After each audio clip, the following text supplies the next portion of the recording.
guy with a sawmill. He's a guy with a sawmill. He's an urban sawyer. I don't think Deltaville's urban. Well, it's still, but you're doing mostly, it's mostly reclaimed, right? It's all salvaged. All salvage. So, Salvage logs, I don't buy them. yeah, so this is a very, Salvage very logs. special line of work to find all the logs that nobody wants and then make them something valuable. Woo!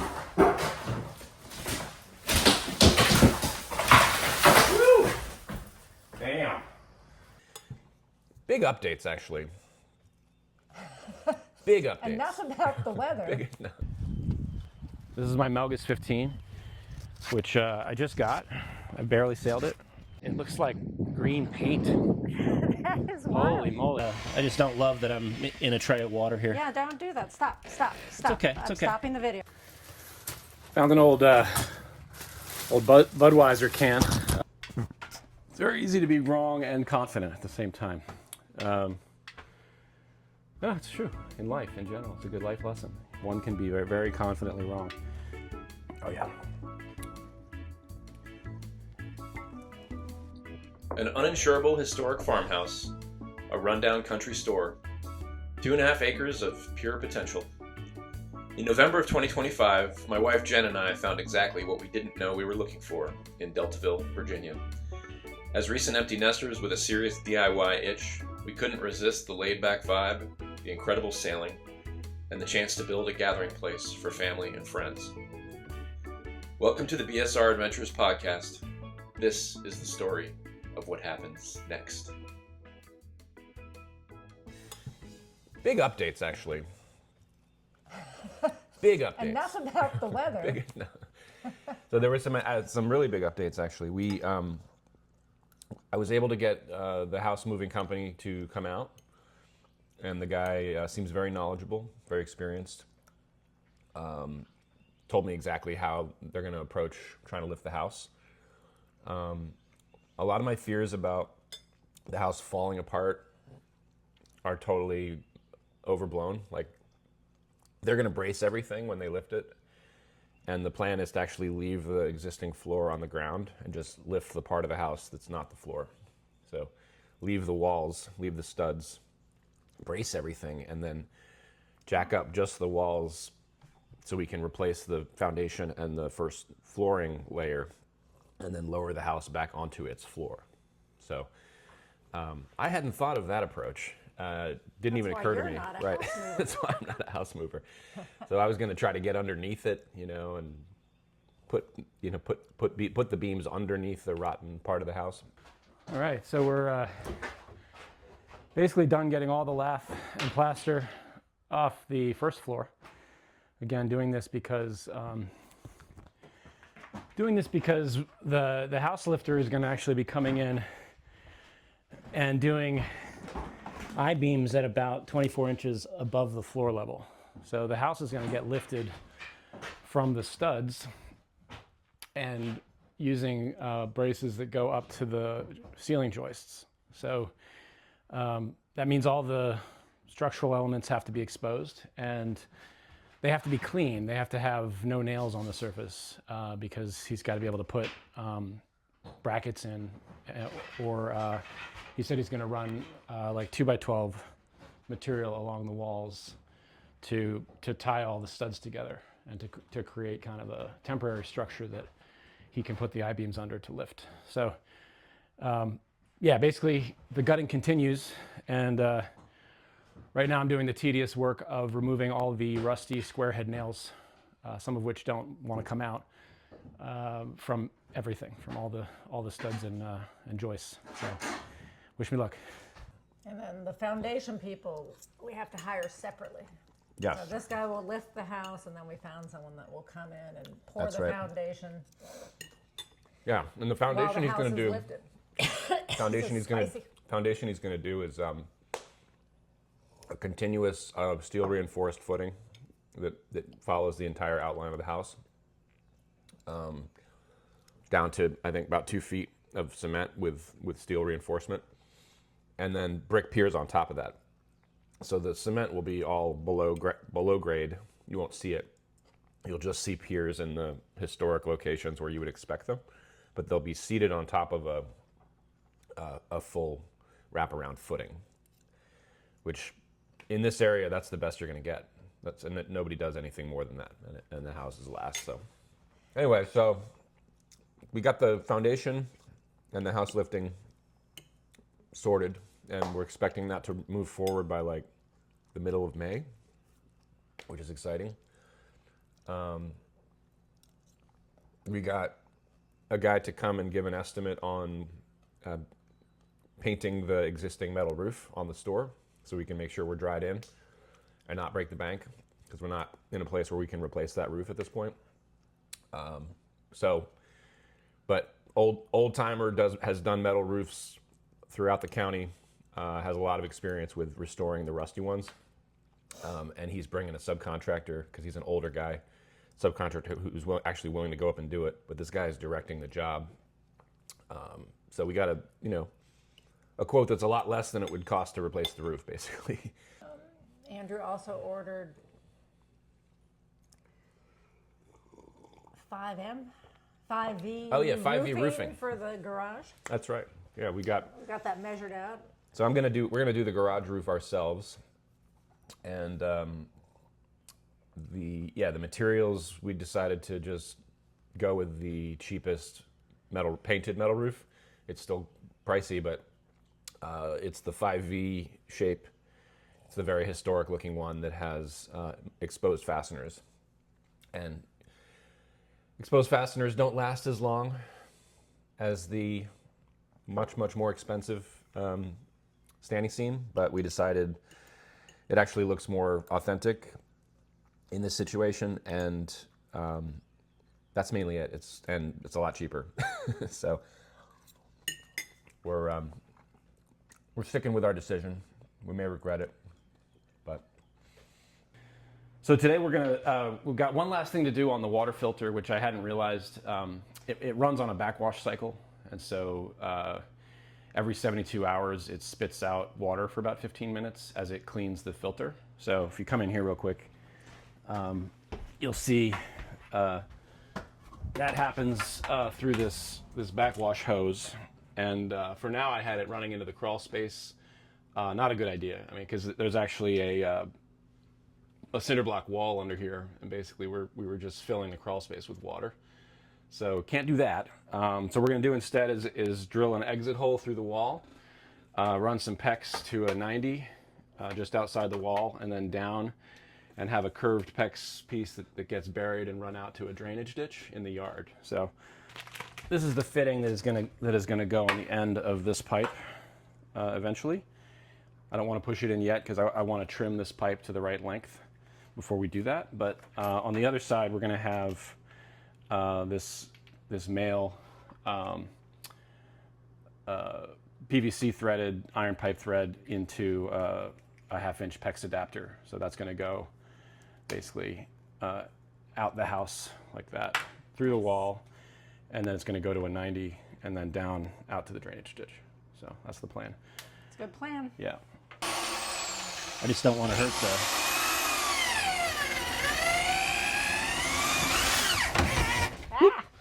Not good, not good, not good. Water, electricity.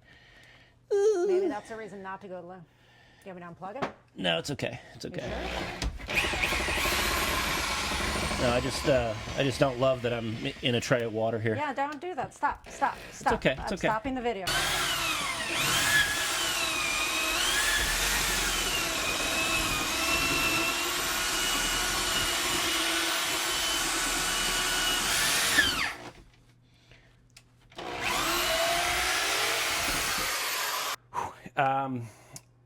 All right, we got a hole through the wall. Let's see if we can feed the PEX through it. What happened to my PEX cutter? All right, they're on the floor by your left foot. It's right here. What's that thing? That's the crimper. Oh. It's very easy to be wrong and confident at the same time. No, it's true. In life, in general, it's a good life lesson. One can be very, very confidently wrong. Okay, so we're going to come in here and we're going to splice this bad boy in. Shh, nope. Shh. And in she goes. See what I'm doing? Trying. All right, peek over my head if you want. I am. All right, come in closer if you want. All right, so we're going in on a compression fitting. Sliding it in as far as I can. And then tightening.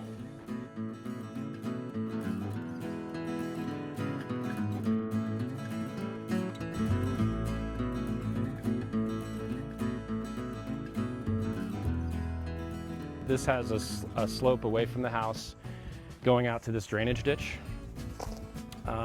And then we're gonna This is the ditch. trim it.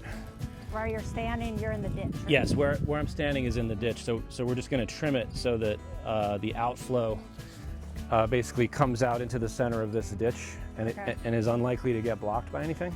How are we going to keep it from freezing in the winter? Well, that's why if you keep enough of a pitch on it, the water will always drain out.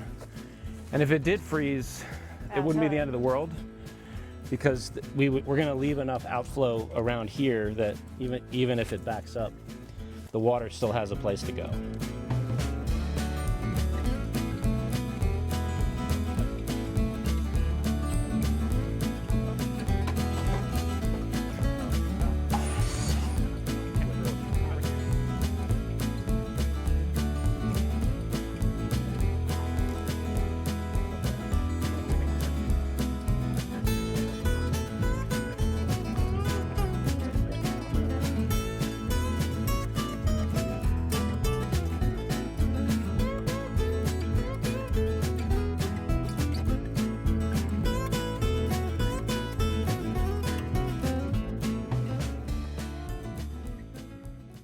I had a close call when I was in here.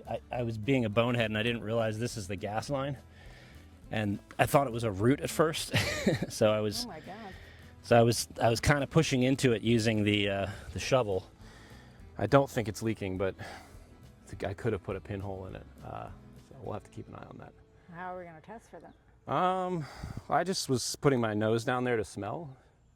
I don't smell anything, so I did a smell test. It doesn't seem like it's leaking, but yeah, Could have been a real I disaster. almost blew it. Almost cut through the copper line with my shovel. Oh my God. All right, well, the trenching, get to use this bad boy, this grub hoe. I love this grub hoe. This is a from Rogue, That's the brand? Or made the in name of Munden, Kansas. Yeah, this is a fire clearing tool. It's got just incredible heft to it. it? Hickory. You almost took that to the gas line. Yes. Well, no. I was using the trenching shovel for Oh, that. okay. But yeah, to get into this, this bad boy is wonderful. It's just like it's such an efficient ground clearing tool. So like getting in here and This is where I feel like you need pants. you reestablish the drainage ditch out here, bring it down to its intended depth.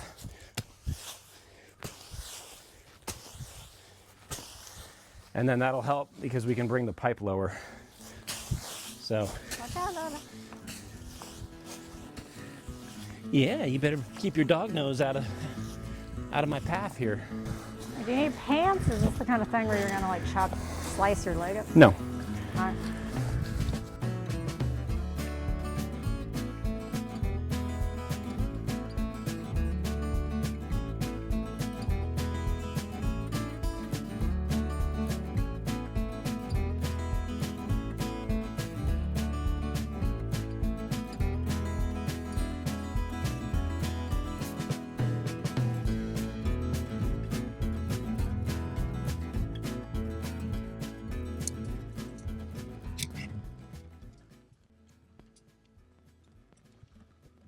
Okay, very cool. All right, and then let's get our gas line somewhat. So now we should just be able to cover everything back over.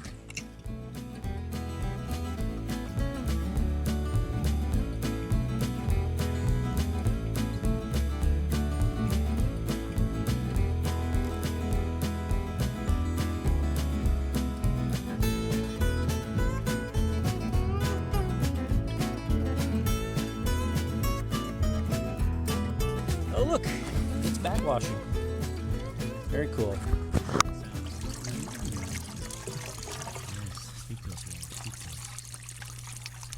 Nice. Well, that's definitely a healthy amount of water. That is not an amount of water. That runs for 15 minutes. You do not want that going into your crawl space. Definitely not. So let's see. Is it? Oh, look, it's coming out. Just like playing at the beach. We made a water fort, and now, yeah, I mean it's going into this trench, which is good. So We got some hoagie rolls. the rolls. I think that's gonna do it. I think that's what you make a po' boy on right there. Cilantro, cucumber, onions, cucumber, cilantro, And you said there were carrots. carrots. We're at Fishing All right, Bay Yacht yeah, this Club. is like one of the big reasons we're here in Deltaville is to be able to participate in places like this. This is the Fishing Bay Yacht Club. It's been around since 1939, I think. And it's really more of a sailing club than a yacht club. They like to say that about themselves. It's like basically run by its members. They've got very few staff, tons of volunteerism, very active and vibrant dinghy sailing and also keelboat sailing. This is my Melges 15, which I just got. I barely sailed it. I sailed it with my daughter down in Florida at a regatta in what was that, February? And It was right after we got yeah, and from our Christmas trip. yeah, we bought it used, and there were some issues with the original hull that I was able to work out with Melges. So we literally just got a new hull to replace the original. 131 would have been built in like 2020, but this hull we believe was built fairly recently because it's very stiff and new. So the hull shipped back to Florida, and then we recently transported it back here from Florida. And it just came missing a part. So this is the kite bar, because it goes right here, and this is where the spinnaker comes in and out when you're making the spinnaker and then taking it down. Lovely. Again, it's the kite bar because the kite bag hooks over it. Velcros to it, and there you have it. Is there another Velcro here? No. Okay, strap and strap. All right, sweet.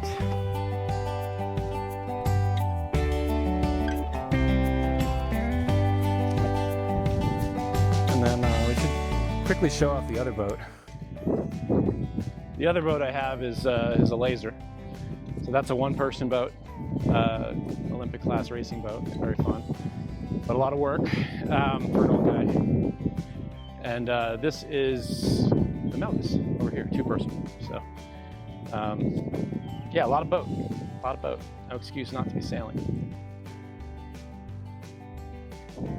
Yeah, you can see right off Yeah, the water is crazy today. the water's like The pollen. Oh, yeah, full of pollen. Look at Yeah, that. the pollen makes Oh it my look gosh. like green lagoon. Man, it looks like green paint. That is wild. Holy moly.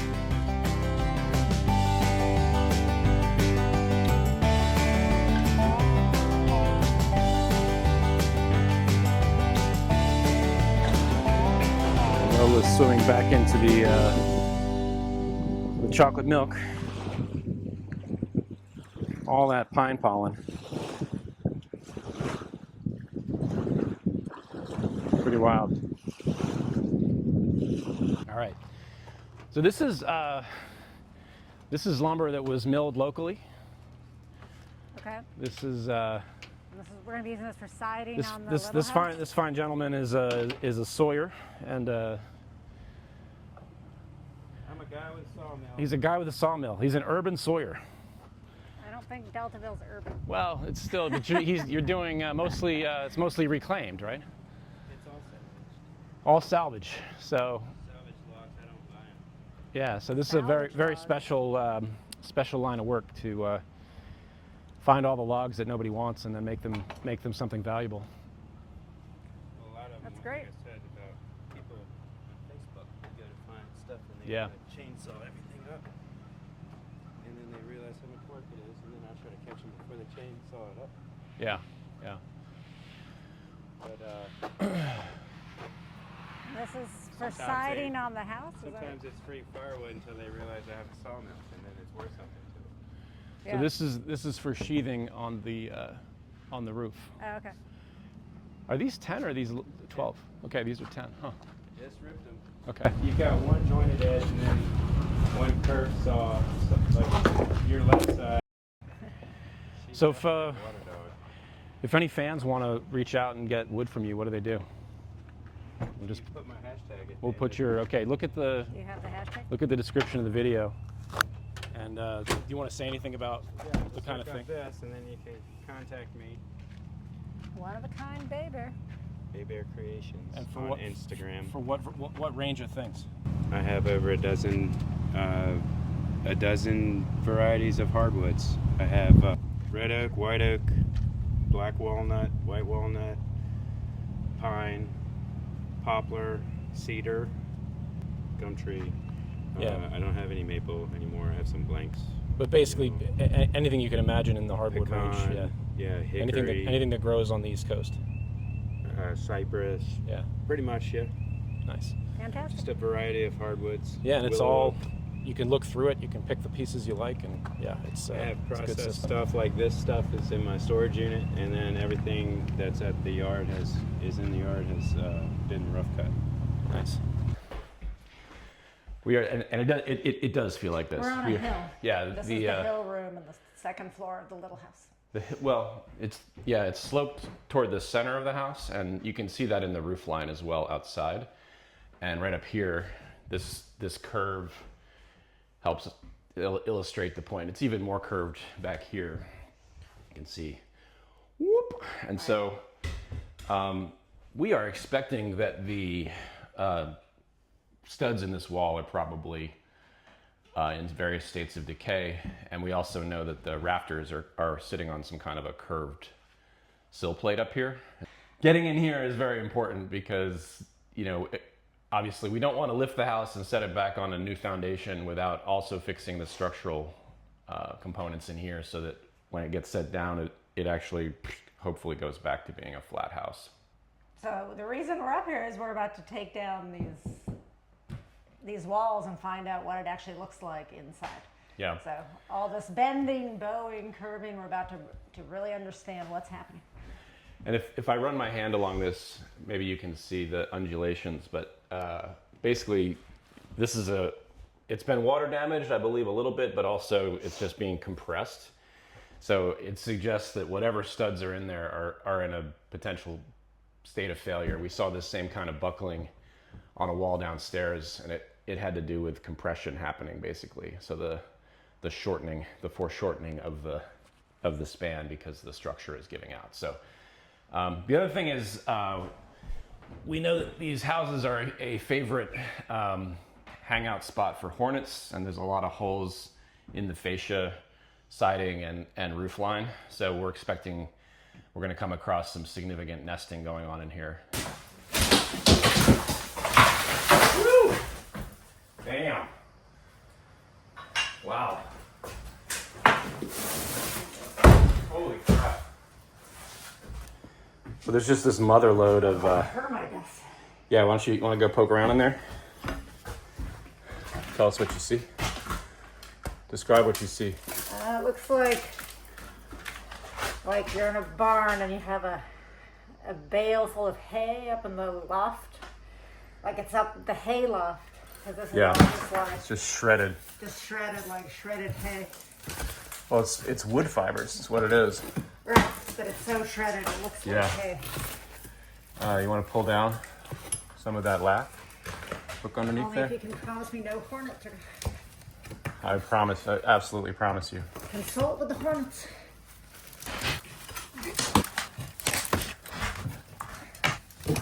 All right. Probably animal has just been gathering up. Oh yeah, I see a honeycomb. Oh, really? Yeah, can you get up in there? Oh, In yeah. the right corner, you see that? Oh, yeah. Camera, Look at that. Ooh, that's massive. That is massive, dudes. Okay. Well, We'll come back. Holy crap! That's a massive old nest. Woo! It's huge. Yeah, hopefully old, but it's ginormous.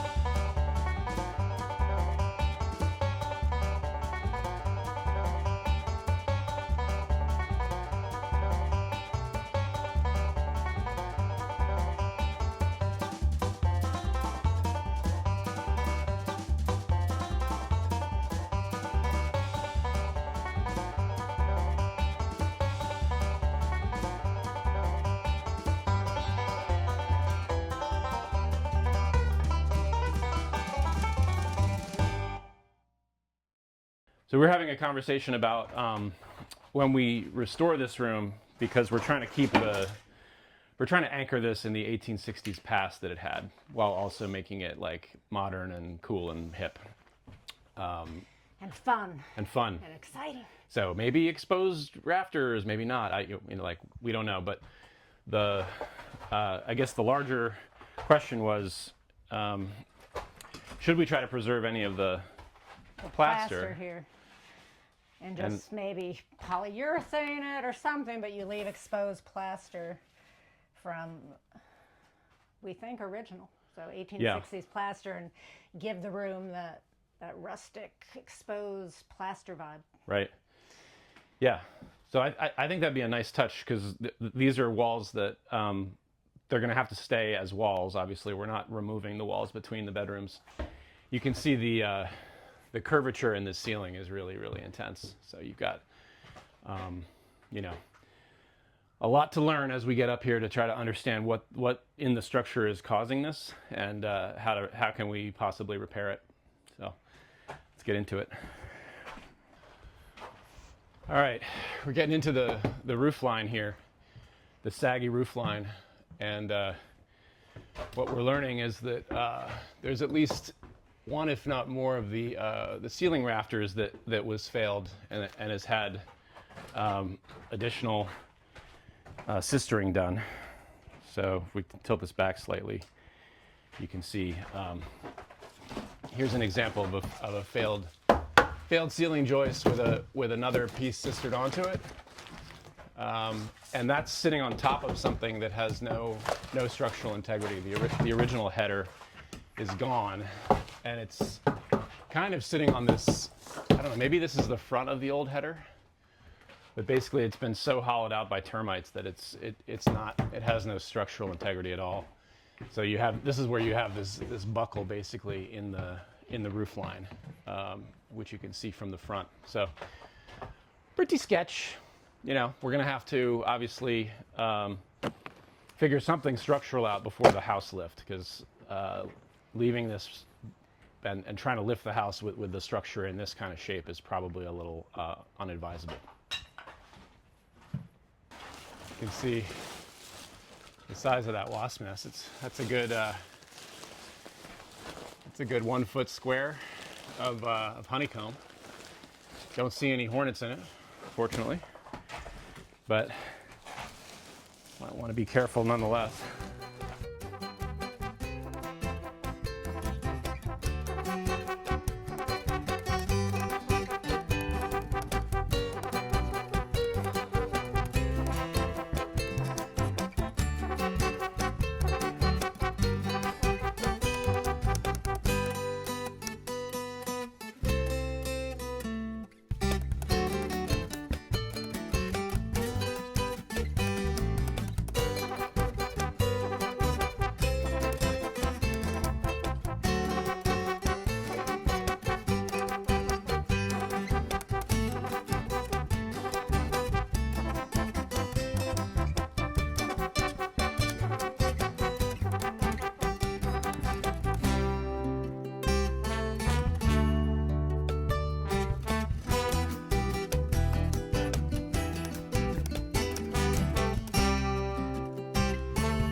Found an old Budweiser can up in the ceiling rafters and ceiling joists. You can see it's one of the old full tab tops.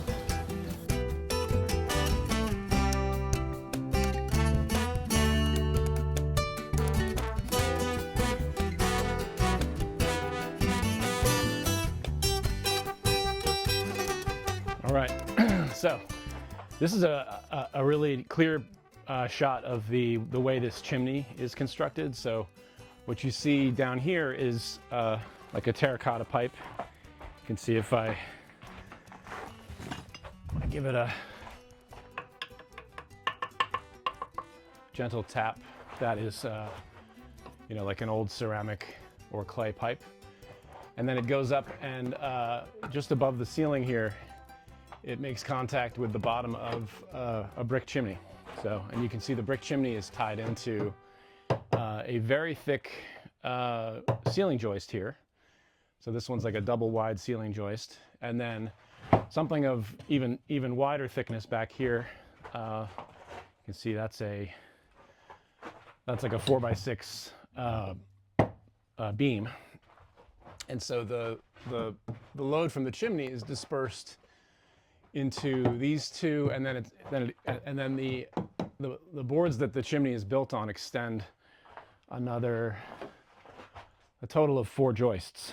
So I guess originally when this place was constructed, it was a cedar shake roof, and you know, looks like that failed at some point, and we got termite infiltration in the header, and then this you know, this was all basically pieced together. It looks like this is a repair that's been kind of slotted in here, and you can see from a distance it is right where the roof line takes a big dip. So you've got this bow shape in here. The studs behind this wall are all eaten out, and you can see some patchwork in here. But basically this whole header has failed, and if you compare that with the other side, you can see the way this roof was constructed. So in the fully intact system, what it's supposed to look like is that you have this full thickness header up here. I'll just prove that it's full thickness. Here. In here, right? This is what the full thickness header is supposed to look like. That's a 4x6, and that's what's missing on the other side. Like that entire thickness of wood just got eaten away by termites, and then what was put in there is hardly comparable from a structural perspective. So header, joist notched in above it, and then it looks like they did some kind of a nailer along the top of the joists, I guess, to keep them from tipping side to side. So, and then it seems like the rafters come down and make contact with that. So it's kind of interesting. But yeah, you can see how much of a difference there is between the way it was meant to be and the way it is now. Little metal pellets. It's little metal pellets. Like pellets. a BB gun. Yeah. Yeah, like if you, I can't seem to get it in. Or to my There, you can hear it going into the bottle. I just dropped some. There, you can hear so I don't know, I wonder if somebody was maybe using this to make their own shotgun shells, like for bird hunting. Like this would be the kind of shot that you would shoot at pheasants or wild turkeys, maybe. Try to show it. You can kind of see the size. I feel like Yeah. they're too small to kill anything. I don't know. Yeah, you could be right. We're not hunters. We're not hunters, So we but don't really know anything about I don't know what the smallest buckshot is that you would use for bird hunting. So just given the amount of wild turkeys that we have roaming around in the woods here, I would imagine that might have been on someone's mind. But why would it be in a bottle like this? I don't know. To look at how people made their own buckshot back in the day. I'm gonna toast up some hoagie rolls.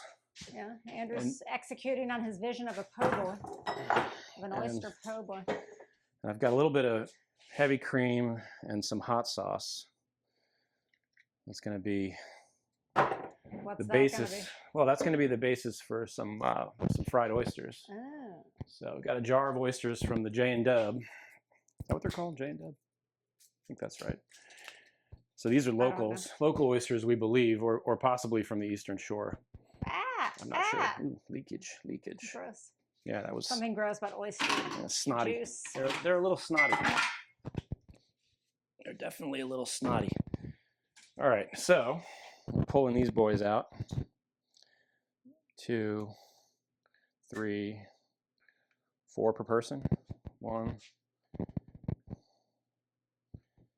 It's gonna be so good. 2, 3, As I say, 4. All right, so that's. Where's the lid? Okay. So how long does a jar of oysters keep? Do we know? I don't know. Look at that amazing pink fridge. Gosh. The other thing we really need to make is a butcher block, because the cooking level, the level where we chop and prep, is dog height. Yeah. So. All right, I'm gonna do a little salt. Need I say more? Salt. All right, here's some salt. And black pepper. Just to give these guys a little bit of zest. All right. And then we're gonna dredge in this seafood breader. This is something you bought at the J&W? Yeah. This is just a house archery seasoned frying mix.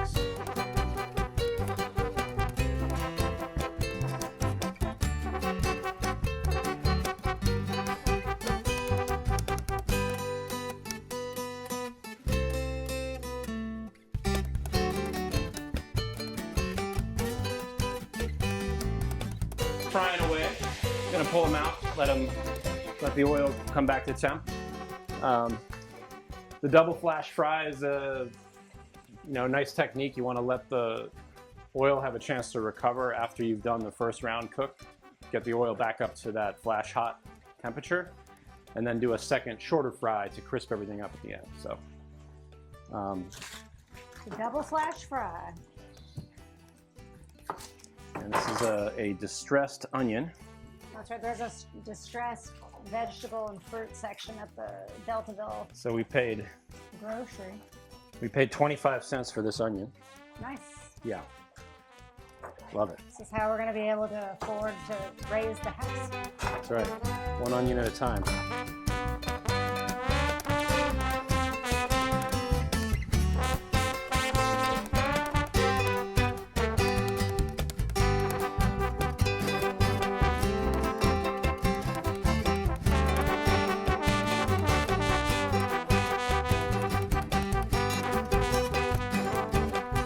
Okay, mix those in as well.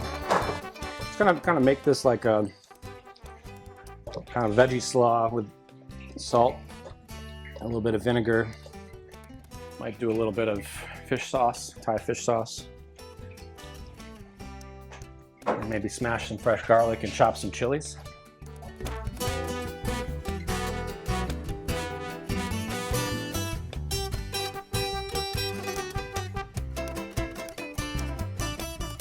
You want to taste it first?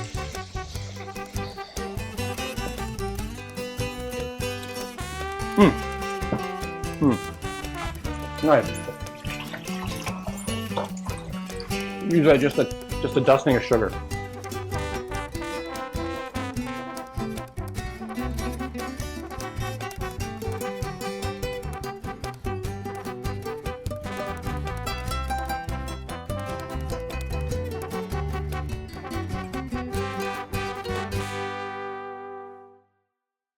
All right, Andrew's about to take a bite.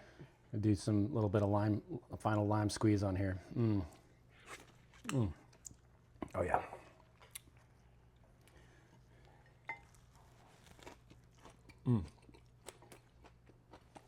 Oh yeah.